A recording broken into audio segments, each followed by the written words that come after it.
Greetings, ladies and gents. I hope you like my flock of seagulls hairdo. I think it's looking pretty goddamn cool. Thomas Ruse Bazar with the Poet Warriors, the Bays. Well, um, I am reflecting on finishing the first draft of my fourth book yesterday. I put the final period on it, and it was very, you have that moment. I do anyway. I can't speak for other writers. I don't know how they experience it, but I was in a cafe. Did I know I was going to write my final? Yeah, I was getting close yesterday. I knew kind of. I didn't know what exactly, of course, I was going to write, but I had a sense of what it was going to be, the ending of my book, which I've been working on for 2 years now. It's basically a story of San Francisco in the 1850s, which was a crazy, chaotic time. And I don't want to give away too much other than that, but I usually write in a moleskin book, like a journal book, lined with um, nice fountain pen that I've been doing this process, for my first draft, that kind of organic feeling of writing pen to paper. It's very nice, and now the next step is taking it and transferring it to a document, uh, transferring it a couple times, working on a second draft, a third draft, and then sending it off to my editor.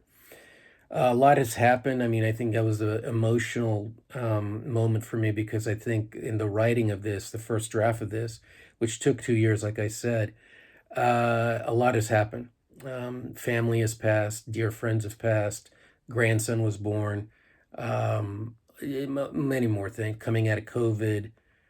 And this idea was born in a bar in San Francisco, and I took it and I saw it through to its completion. And that first draft it needs work, of course it does. And but there is a sense of, I want to share. There's a sense of, gosh, what you writing a book is not an easy task. It never is, even under the best of circumstances.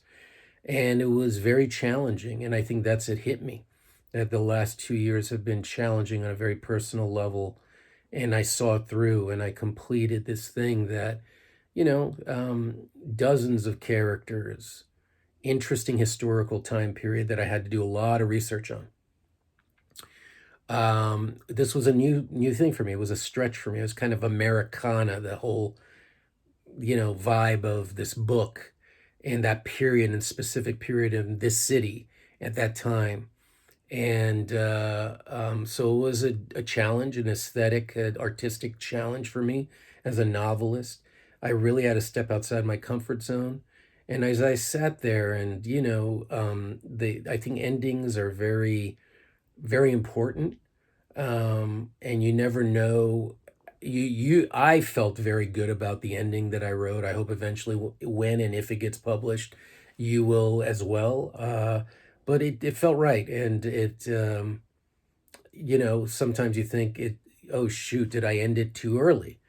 Should I do more? Should this have been longer by 20 pages, 200 pages? I'm exaggerating for effect, uh, but I want to share as a writer that moment when you finish, and if there are myriad of challenges just in the writing of it, but in your external life as well, and all these things, life being lived, and did they find their way, all this stuff, into my book? Maybe in some ways.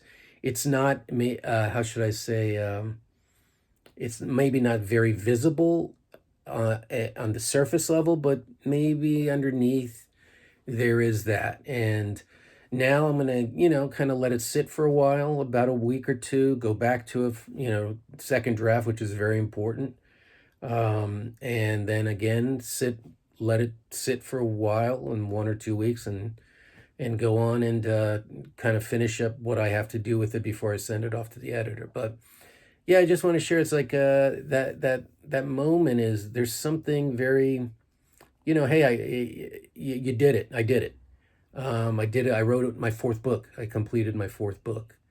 And you pat yourself on the back. You have a tender moment. I was getting a little emotional. There are people sitting around me thinking, "What's wrong with this guy?" But it was unexpected. It really was. I didn't. You never know how these things are going to unfold, how they're going to be expressed. But it was a very touching moment, and I just wanted to share that. Peace. Mm. Tasty.